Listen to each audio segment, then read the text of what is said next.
আসসালামু আলাইকুম। আরা বর্মাসুদ আছে বেশি দুঃখ কষ্ট করে আসছি রে বাংলাদেশের মধ্যে হেসকাই হয়ে ট্যাক্সি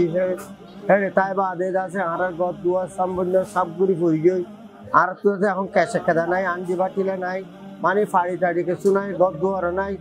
আর হনরকম আছে তোমার আর আছে আল্লাহ রাহমতে আর দিও দিন আছে বেনটা শুকরিয়া করি ওয়ান মাইন্ড তো আছে আর সোয়ার বেগুন আছে বেশি সম্বন্ধ সুন্দর করে দিয়ে আল্লাহ আল্লাহ কাছে বেশি আলহামদুলিল্লাহ বেশি শুকরিয়া করি আল্লাহ আরো দিবল্লা মানে তৌফিক দেব।